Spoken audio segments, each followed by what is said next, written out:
Hello and welcome to For the Story on our Take 2, the only podcast that has its own signature cologne, La Cinéma. It smells like buttered popcorn and depression and my sweat. Yeah. Personally, my sweat. That's low quality sweat. My name's Avery. And I'm Ash. We're here today to talk about movies. Yes. We watched for my report a whole bunch. We watched a whole bunch of movies in the past week. We got through a couple of them. Yeah. And we were like, none of them were sticking. None of them were sticking. And so we just decided to lump a whole bunch of them together in hopes that all 3 or 4 of the ones that were maybe 5 that we're going to talk about. I definitely have one to talk about. Yeah. We have a couple diverging ones and then 3 movies we got together, watched, and we're like, through. Yeah, like, we could guess talk about these a little bit. I'm sure something will come of it. Yeah, so we're not gonna make this all fancy or anything. We're just gonna start right out the gate. All right, let me take off my cummerbund real quick. What's one movie, Ash, that you saw this week that I may not have that you'd like to talk about? Oh, Edge of 17. Haley Steinfeld. Oh, Tom Cruise. No, Woody Harrelson. Live, Die, Repeat. Edge of Tomorrow. Never mind. Anyway. What are you... That's a movie. Yeah, so Edge of 17 is like... It was an amazing movie. I personally really liked it. It was... it kind of reminded me of 8th Grade, which I recently watched, but better. All I could say is Haley Steinfeld's a really good actress. So is Woody Harrelson. Yeah, we've been really impressed. Yeah, and it was... Because this is a movie that like I couldn't pitch to you in a way that you...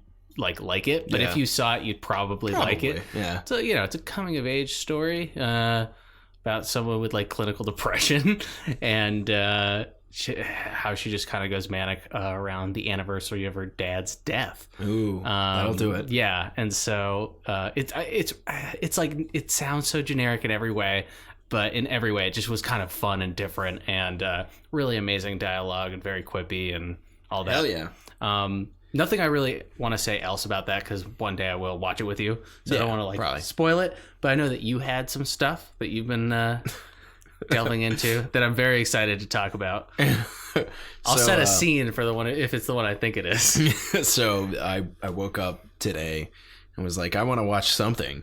And that's what I did. I turned on Netflix and watched El Camino Christmas, starring Luke Grimes, Dax Shepard, Tim Allen, the hot girl from Letterkenny, and you're looking at me for like I know, like stop me at some point. Like no, this is how I feel all the time. And Red Foreman was in it.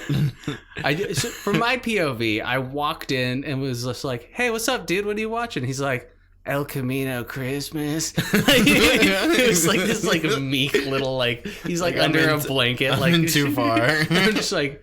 Okay. El Camino Christmas. Nothing about this sounds like it's something you would choose to watch. Did someone hold a gun to your head? Thing, and the trailer was enticing. I showed you the trailer afterwards, and I was like, "Doesn't this look like a good movie?"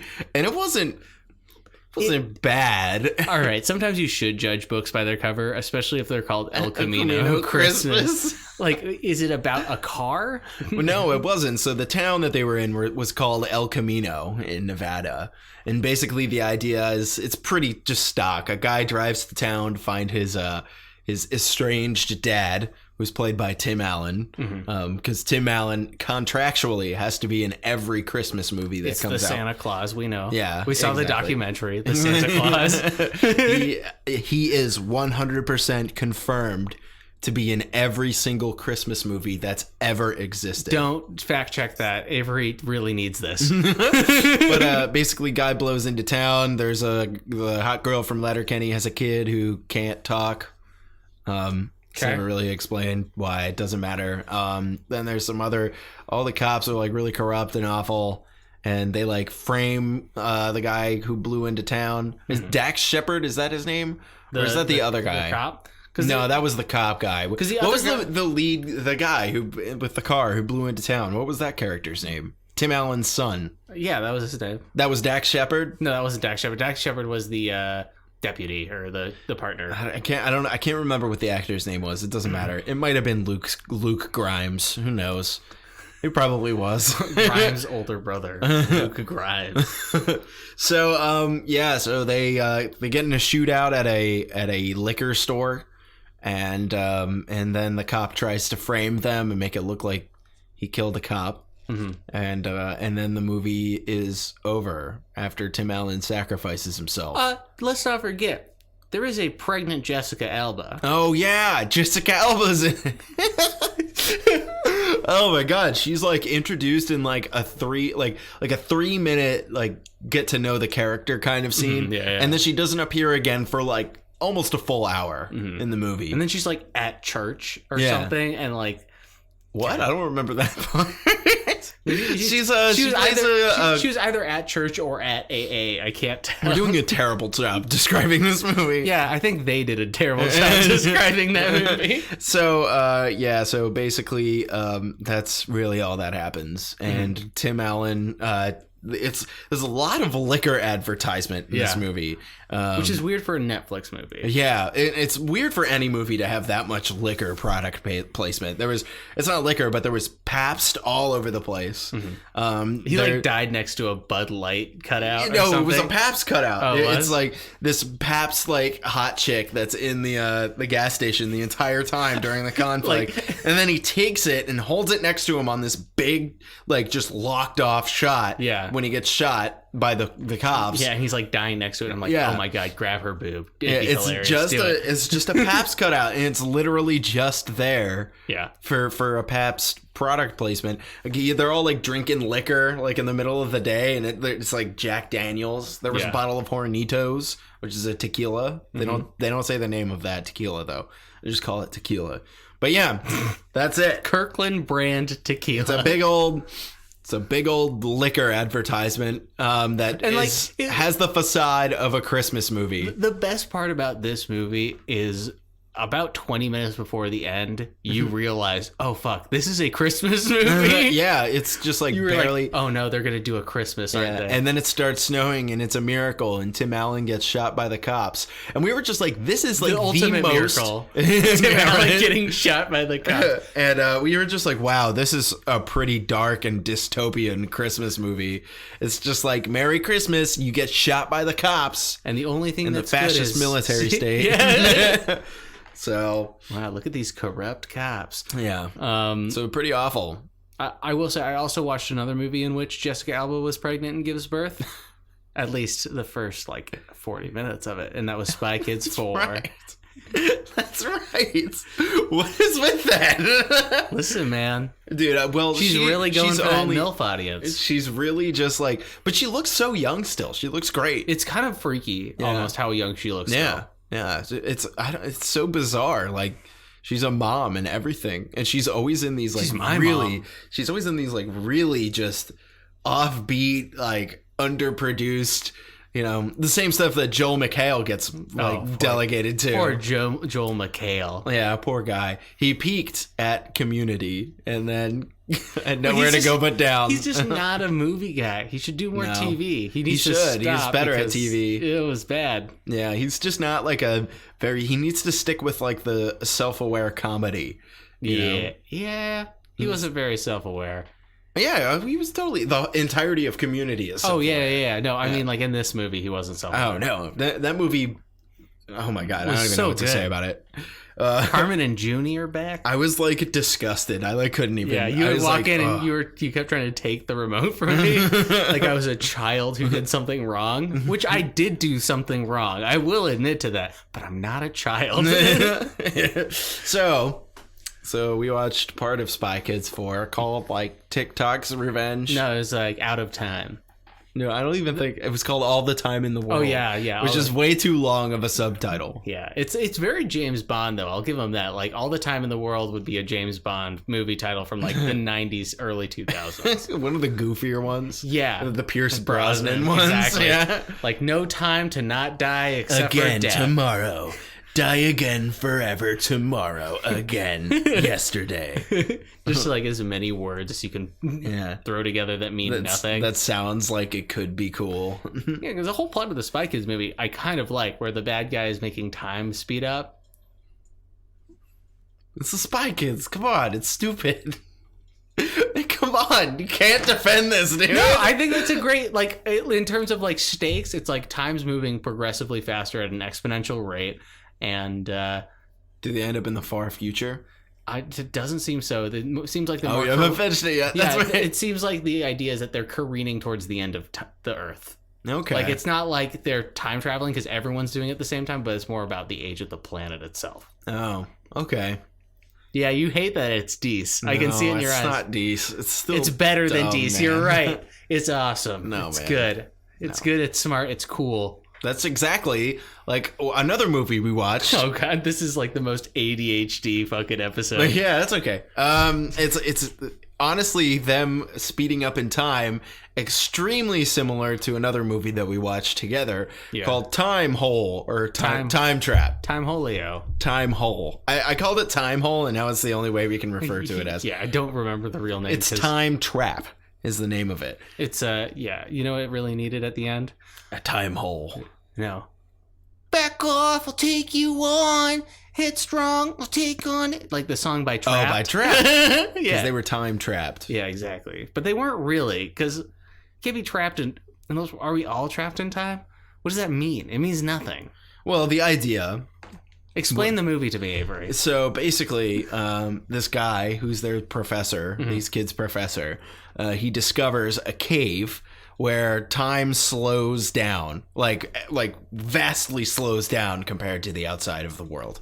And so he's in this cave, and once you're in the cave, you see like days and actually seasons and months go by, just like woo, woo, woo. In seconds. Yeah, in seconds. So it's just very, very quick form of time travel. So he gets out of the cave and then looks and sees like his car's all like overgrown, his dog's gone, and like all this stuff, and he's like, oh my god, how long was I in there? Well, I must have fallen asleep. I think he said. Yeah. I must have taken a quick 1-2 nap, and all these plants grew with soil inside of my car. Like, granted, that would be pretty confusing, so we have to give it that. And be like, there's no way. Although, honestly, I'd probably think like, oh my god, that's the sun moving. I should probably get out of here. Yeah. So, who knows, man? Or like, I don't know, there has to be some sort of time-telling measurement they could do where he could just step in, step out, and see how much time has passed. Outside of seeing the sun. Because that could be a trick of the light, you know? Yeah, maybe. So that's what they think. So anyway, he could have planted a seed.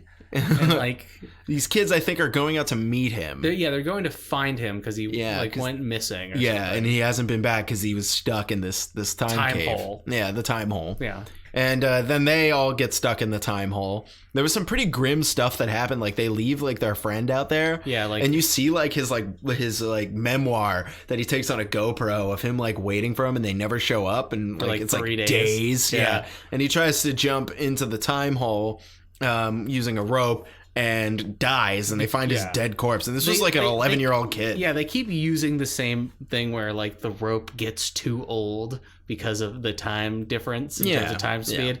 And it's fine once. I think they do it 3 times. They do it 3 times. Well, yeah, I guess they do it 3 times. 2 of them happen like side by side. Yeah. But I mean, it makes sense. Like if you were in there for long enough, the rope would rot away. It wouldn't be able to hold it anyway. They go to that well a lot. That's all I'll say. Yeah. You know? Yeah.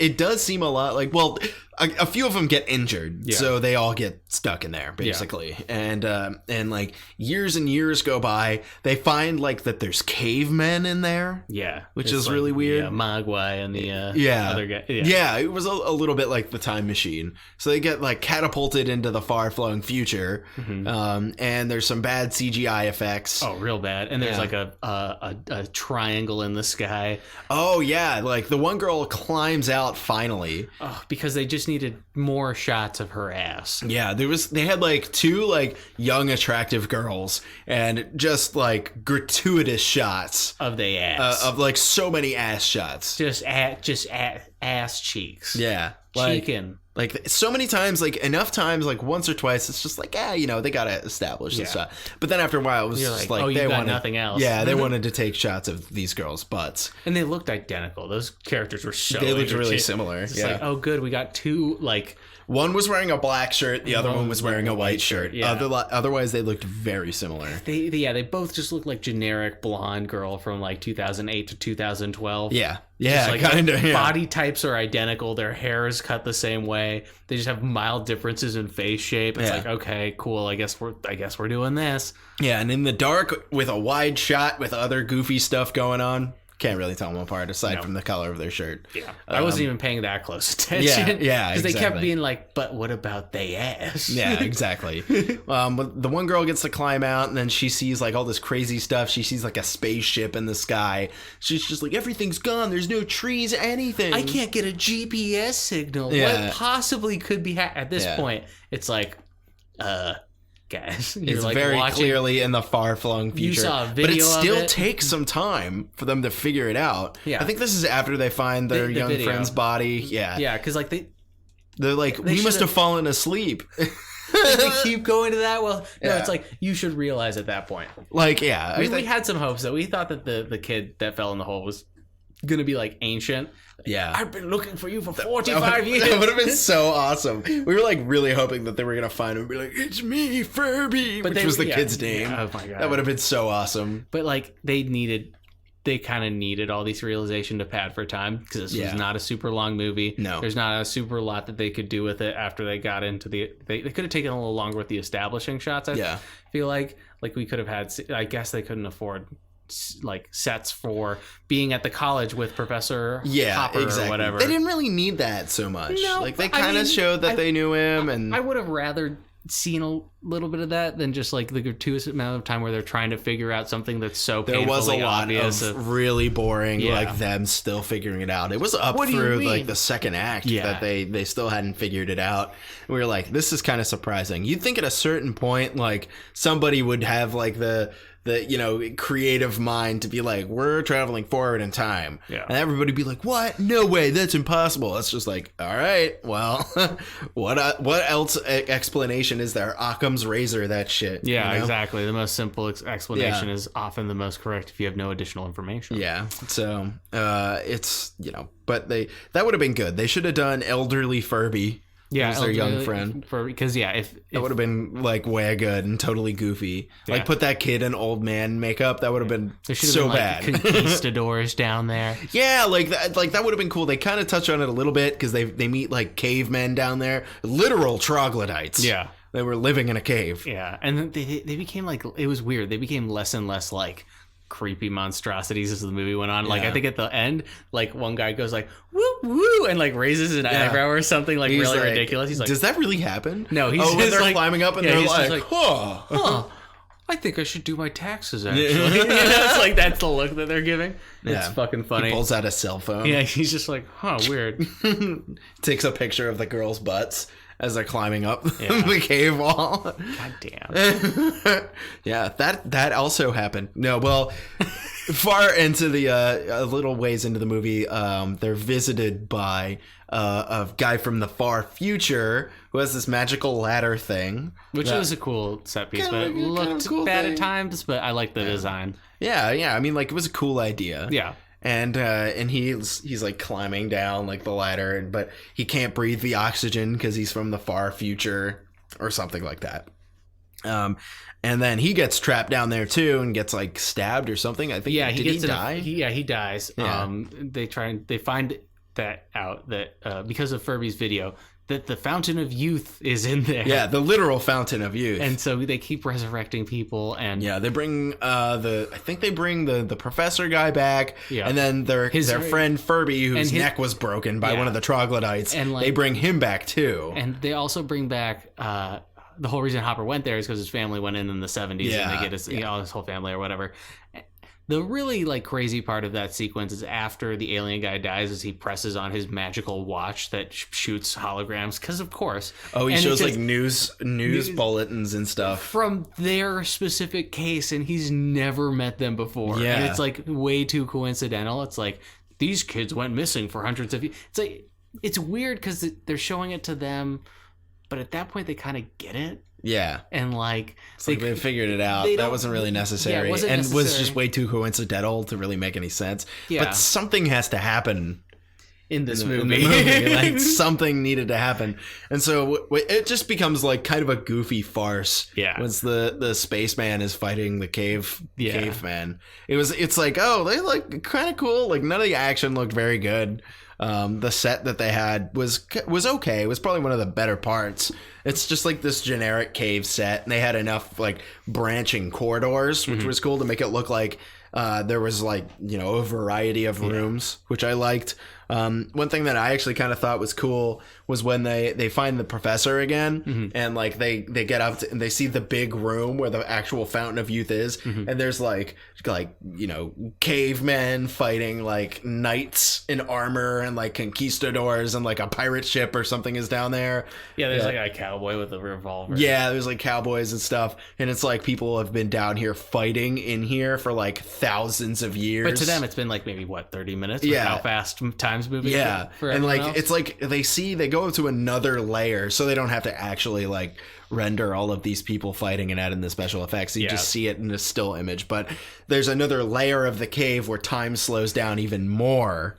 Because whoever, I think it was like the Mayans or whoever, like discovered it.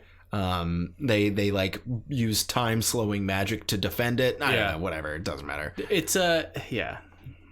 It reminds me of a conversation I had with Ryan the other day, because she was, or not Ryan, with Aaron and Ryan, where Aaron was talking about Kingdom of the Crystal Skull and like how like absurdly racist the aliens doing the Aztec stuff is, because it's like, oh, they're just too stupid to actually do it, you know? And it kind of just reminded me of that, because I think some of those cavemen were supposed to be natives, because that was the whole backstory, was like the conquistadors were trying to find the Fountain of Youth, and the natives were protecting it, and they were bringing their sick down there, and they just made them look like cavemen, and I wasn't sure if like they were supposed to be cavemen or if they were supposed to be Native Americans, and I was like, So this movie, like Casino El Camino, or no, not Casino, El Camino Christmas. Yeah. Like at the end, don't they're forget like, your mistakes, Avery. At the end, they remember, it's just like, and in Austin, I'm Beth Flowers in Austin, Texas. Remember that? Yeah. So that was probably out of Austin. So was Time Hole. Because they mentioned something about being near Austin or near Texas. Yeah, they were in Texas. They didn't mention Austin specifically, but they inferred an area that's not too far off. They said Travis County is where the Time Hole is. So they literally say Travis County. I missed that part. Yeah, and then I think Spy Kids 4 also literally takes place in Austin, Texas. So I don't know what it is. I guess, does Jessica Alba live nearby? No, Jessica Alba lives near where I used to live in LA. Oh, her company's like in that little complex I used to live in. I guess she must just know Robert Rodriguez. I don't know. It's weird. We just accidentally happened across all these movies that were so weirdly connected to Austin in that weird way. But yeah, so go figure. Yeah, Time Hole. It ends with they get up onto the spaceship and one girl climbed up there and like saved them with magic strings. And then they go to Mars and have no recourse for the fact they lost all their loved ones. Yeah, there's like nothing. They're just like, now we're going to go to Mars, Furby. And he's just like, okay. Humana. Does this mean I'm going to get laid? Because he was flirting with the older girl. Yeah, exactly. But no one would love him because he's chunky and also underage. Yeah, that's why they should have like aged him. We were thinking he was going to come back as an old man, or he's going to be like a hunk. Yeah. He's going to be, what's up, girls? He's gonna get out of the Fountain of Youth and just like take his wet shirt off and like slowly unfurl like a long ponytail. It keeps going. Sup, girls? Furby? You're hot. Yeah, a lot of time has passed in this you guys time were in here for a while. You guys are in the time hole for a long time. Things are different on the surface. I know what it's like to be in that hole for a long time. It's like, what's wrong with this movie? Yeah, that would have been perfect. That's what I wish we got out of that movie. It wasn't nearly horny enough. Yeah, it wasn't like it wasn't like self-aware enough to bring Furby back as a hot guy. That would have been like so the fat funny. kid from It Part 1. Yeah, exactly. Yeah. Where like suddenly he's like, I'm a handsome architect and I'm hung up on a girl I knew when I was 12. Yeah, exactly. I was fat. So that's great. Time Hole. When it was it was, I don't know. It's on Netflix. It was if you want to watch it. a whole lot of our time that we spent watching it. Yeah. It wasn't that long. No, it wasn't. It's only like an hour and a half or an hour 45, something like that. Perfect amount of time. It reminded me, it felt like a similar production level to that one movie we watched where like one of the kids was like a demon or something, and they kept coming up it wasn't Eli. It was they like went camping in like Joshua Tree. Oh, Head Count. Yeah, Head Count. It reminded me of a similar level of production to that. Head Count just didn't have the dependence on CGI. Yeah, Head Count had cooler cinematography too. I think so. Yeah, they had like all those cool shots, and the way that they dealt with jump scares just by kind of placing extra characters in frame. Yeah, I really like that. I stan Head Count a lot. Our next movie on the docket.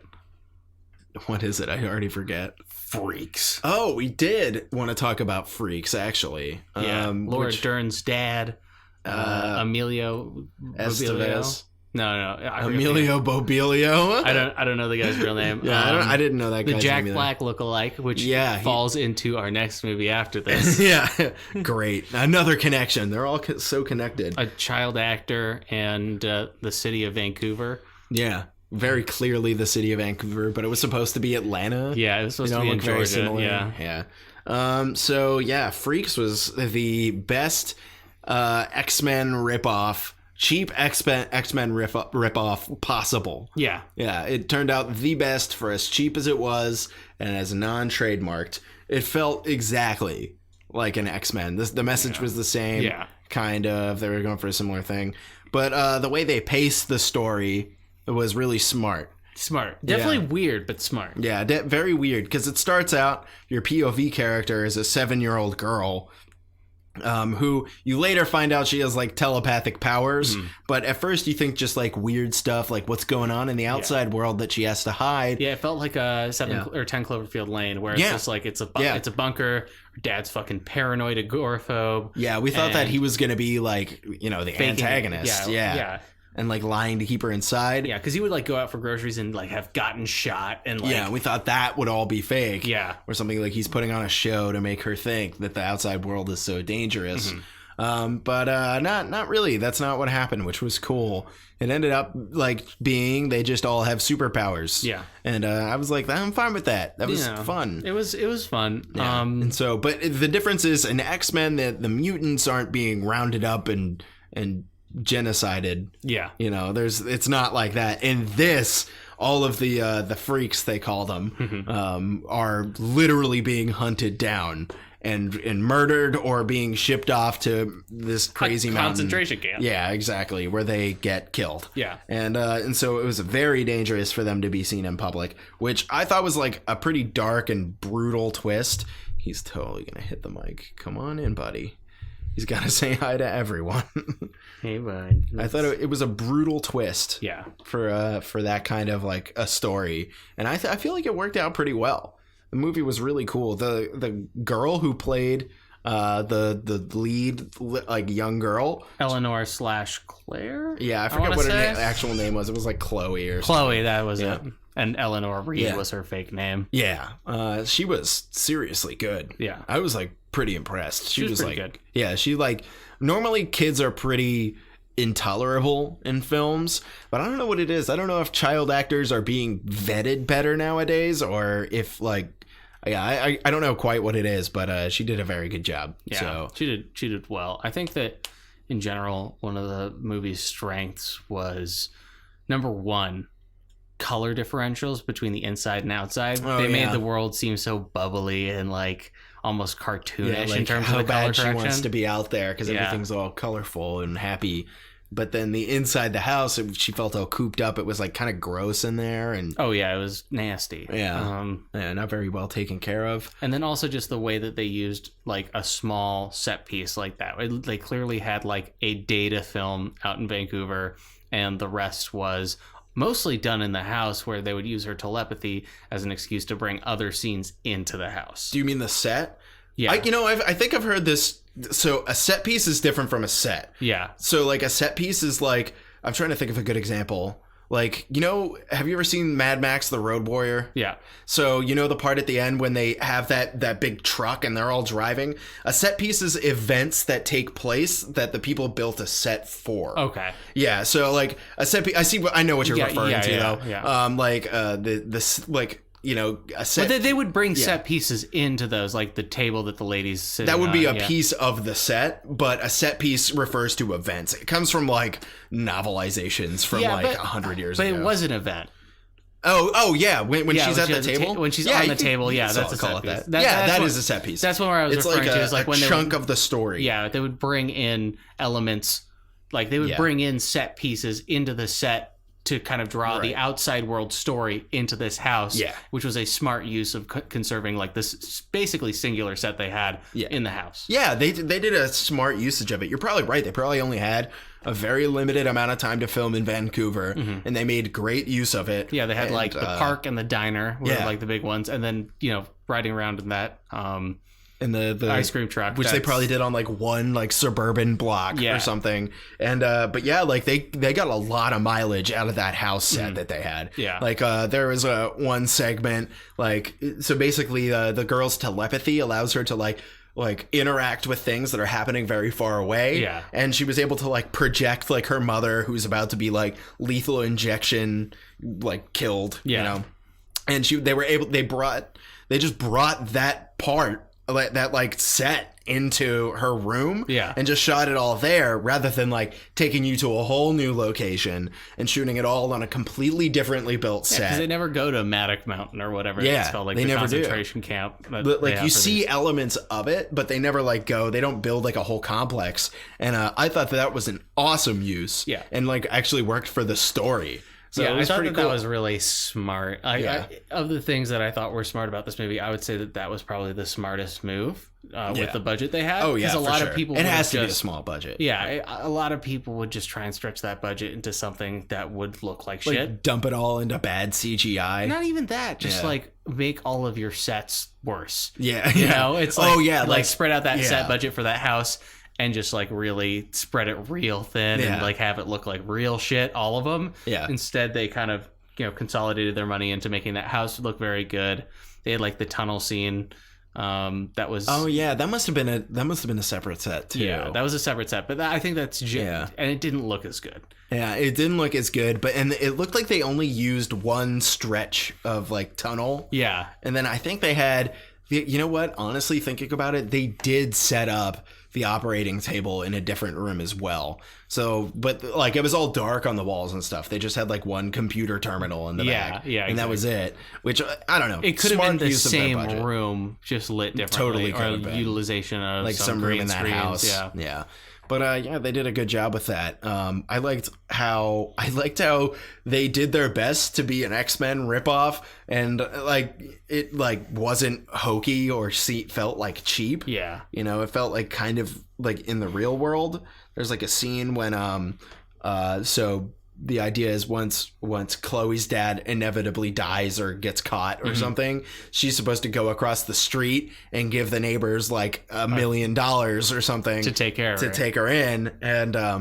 And the dad was like had this agreement set up with them, but then like Chloe's powers like kind of start to manifest around that time, and she figures out that she can like project her will onto people and like basically alter their thoughts. Yeah, which is a really cool power. Yeah, I will just touching base on the powers in general. The really good thing that they do to differentiate from like X-Men, where you have manifestation of powers that are like Mystique or Nightcrawler, where you like they look different. They cry blood.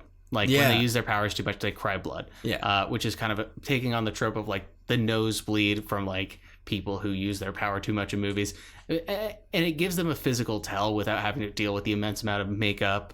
It was just a very simple little thing. So like they all look like people, and they establish that with a very small little detail. They give them a little Le Chiffre tier. And I thought it was really smart, especially again playing into that budget, but just in general. Having that kind of physical tell, and then that's just something like, we'll stick this thing. You got the eyes, right, and then just cut away and then cut back, and there's a little blood. Yeah, it's not bad. They did a good job. They did a really good job. I don't know what the budget for that movie exactly was, but I'm willing to bet it was probably pretty small. Yeah, definitely under 10 million. Yeah, I would say probably 5 to 10 million at most. Yeah. Yeah, her dad had the power to like make time bubbles. Yeah. Where time would move like slow, like, or he would move really fast compared to the outside world. Yeah. So like he was in a time hole, if you will. Yeah, he was in a time hole. Another connection. Our movies this week are all very connected. Interestingly enough. Yeah. But yeah, pretty wild. It was a decent movie. Yeah. I was like surprised because I remember when that one hit Netflix and I saw the trailer for it. I was just like, I am not doing this. I've seen this shit too many times. But it turned out to be pretty unique.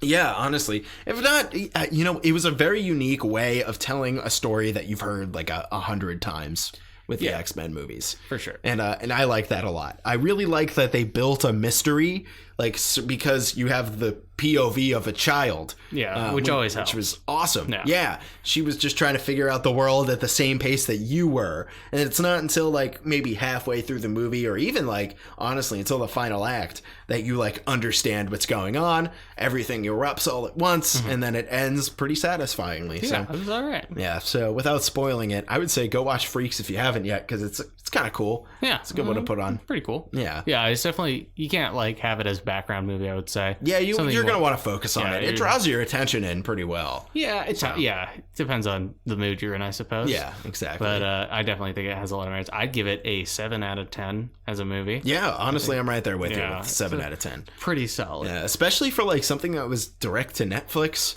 Yeah. Like it's kind of surprising how good it actually is for a straight to Netflix movie, because as we all know, those are pretty hit or miss. Yeah. But yeah, I was pretty impressed. Do we have what's next? I think the king of the movies, the Polka King. Oh, the Polka King. I keep wanting to call it Disco King. The Disco King, because his outfits weren't polka. They were quite disco. They were sequined and vibrant colors. That's polka, man. Is it? This the Polka King, starring Jack Black, Jenny Slate. Yeah, Jenny Slate. Although I don't remember her from anything else really. She was in Parks and Rec. Okay. She was in The Kroll Show. She always plays the exact same character. Oh, okay. Yeah. Cool. Yeah, so basically this movie is biographical. So which we found out halfway through. It's just like there was something about it that seemed like based on a true story to me. And I was like, because Jack Black does those a lot. There was another one that he did. It was called like Bob or something like that. I can't remember what the fuck the movie was. I'm going to find out and I'll let you guys know next week. Okay. Or not. I'll probably forget. But I'm like, whatever. Where he played a character that was like just really weird, like it just like odd, like caricatures of human beings. He's really, really good at. He's a unique actor, in that way, and he did a great job in this too. He played a Polish guy named Jan. What was it? Volvin, something like that. Or yeah. The part of the joke was everyone would pronounce his name differently. He's like, I don't know how it's pronounced. At a certain point, he just admits he doesn't know how it's pronounced. That's fucking funny. It's fucking awesome. Yeah, because they called him Jan. Some people called him Jan. Some people called him Jan. Jan, like Janway or something like that. Janway. It's gonna kill me, but yeah. Yeah, it was about a guy who accidentally finds himself in the midst of a Ponzi scheme as he attempts to not lose his Polka empire. Not in the midst of, he makes a Ponzi scheme. Yeah. And he gets like all of these elderly people who are fans of his polka band. He gets them to invest in his business, which is being this polka guy, and he owns a gift shop and like a frozen yogurt place, and like, or I don't know if he owned that, but he's like starting a record label and a radio show, and he's doing tours to meet the Pope in Europe. Yeah, and he's using these people's investments to fund all of these different parts of his life, and like he keeps like doing it, and like he almost gets caught at the very beginning. Yeah, by JB Smoove is in this movie. Yeah, he works for the FDIC or whatever it is. He works for the State Department or whatever. Yeah, and he comes in, and he comes to to Jan's business and says, so all of this, you got to give the investments back. Yeah, you can't sell, I think he was doing, what was he doing? His promissory notes? Yeah, selling promissory notes. Without any insurance.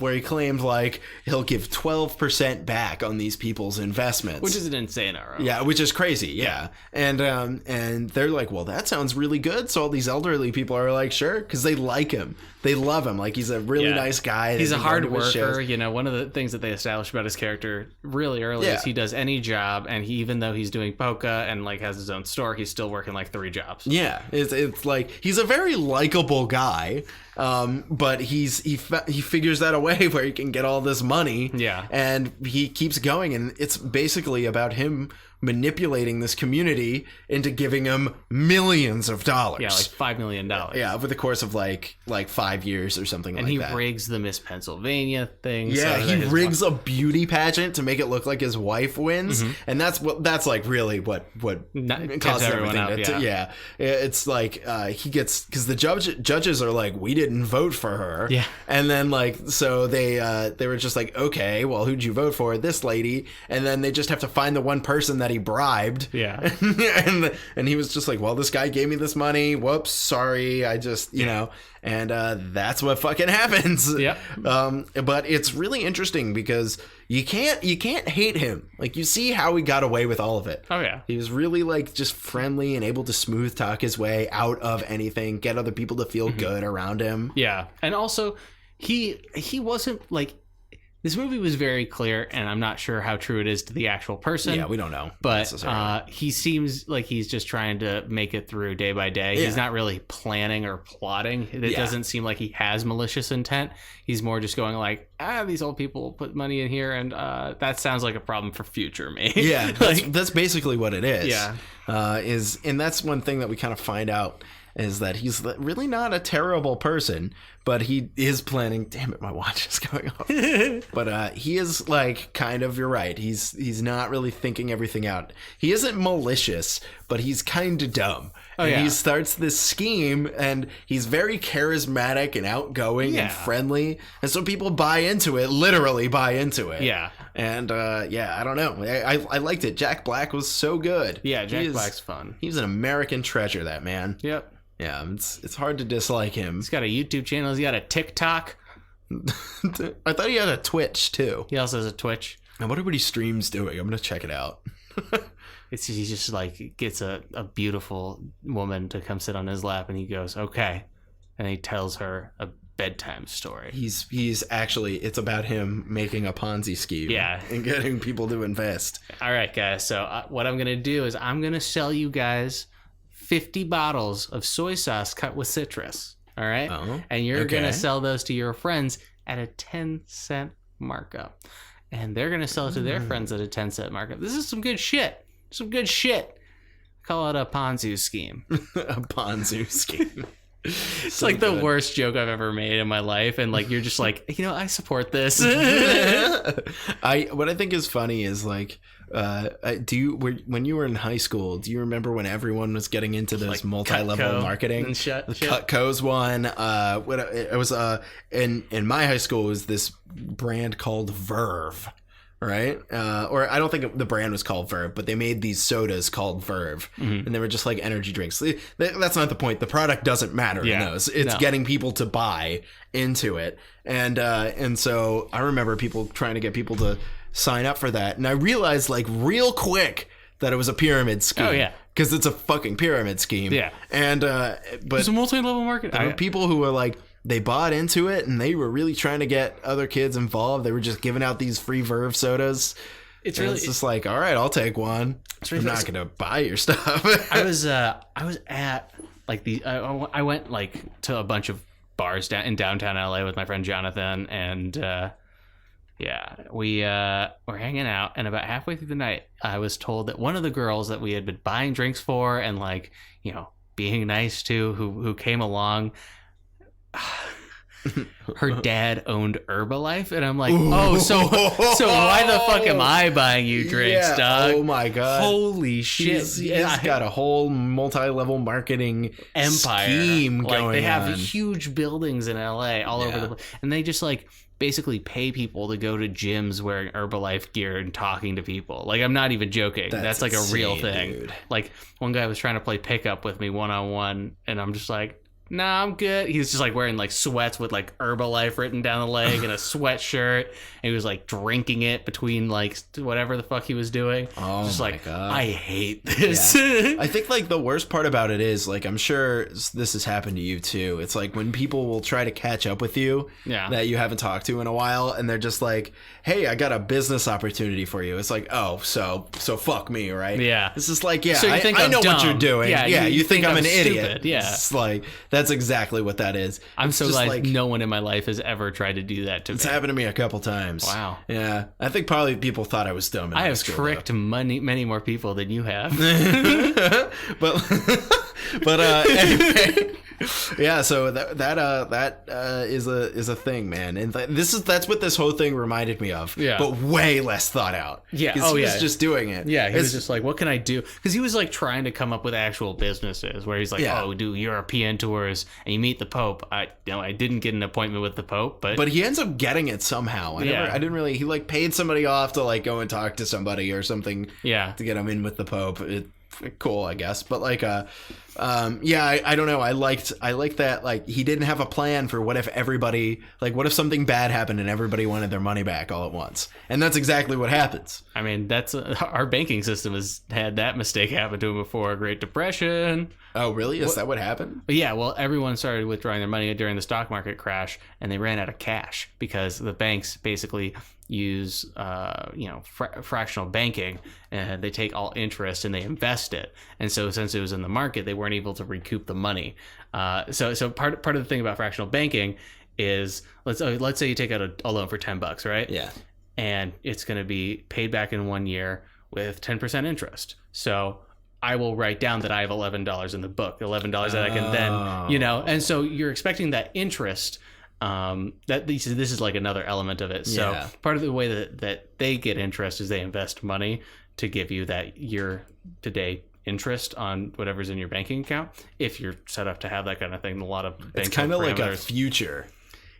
I guess. I mean, like, it is just also kind of a Ponzi scheme in that if the market crashes, it's literally a Ponzi scheme. It's just a legal one.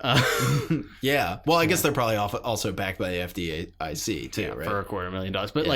But so when the Great Depression was starting, everyone was trying to withdraw their money because everyone was freaking out. Yeah. And the banks didn't have it. So they were just out of cash, and like that exacerbated the entire issue. Yeah. Is that people couldn't get their money, like any kind of savings they had that was in the market and got lost. So the total number of dollars in the bank at the time was like not. Wow. Well, I guess that also kind of like, I don't think that can really happen nowadays because all of our money is really traded digitally now, basically. So like you have like a certain amount of money in your bank account, but that money doesn't actually exist. It's also, I think, part of the reason why the FDIC came into place. Oh, probably. Is to back that kind of thing. Yeah. So that can never really happen again. Like we just saw a ridiculous stock market crash, but like it's not like, I mean, people still have access to the money that they do have. Yeah, it wasn't like which is probably one of the reasons that, I mean, like it was like just as bad as the Great Depression. The drop wasn't it? Or something insane. Very like similar. It's more the coupling of the unemployment rate. Oh, Why are we talking about this? Yeah. Anyway, let's move on. Well, we started talking about Ponzi schemes. Yeah. It all just kind of seems to make sense, but yeah, man, it's so funny. It's like I knew what a Ponzi scheme was, kind of, but like, is it named after a guy? Yeah. It was like, I forget his last name. Ponzi. Arthurelli Ponzi. The Fonz Ponzi. That's stupid.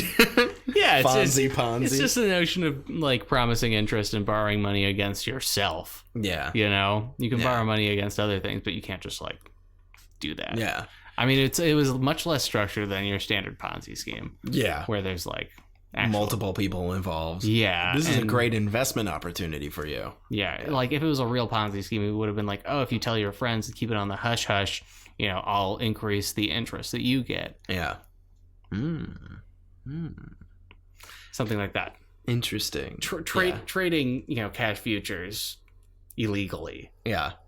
Basically is what that is. Yeah. And like, I don't know. I guess the moral is here is that if somebody offers you an investment, yeah, right.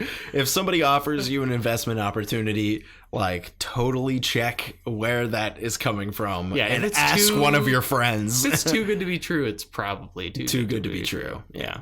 It's probably not true. But yeah, I don't know. That movie was good. Yeah, it's pretty good. I mean, like after a certain point, I was just like, okay, I see how you know what's gonna happen. Yeah, you know it's all gonna come crashing down because that's how movies like that are. Yeah, and stories like that are. Yeah, and it's funny that it ended up being biographical because exactly the beats I thought were gonna happen still happen because that's c'est la vie. It's that kind of story. Yeah, exactly. And he got stabbed and then the great part was he got like attacked in prison and his throat slit and he thought everything was gonna get better after that. Yeah, and his wife divorced.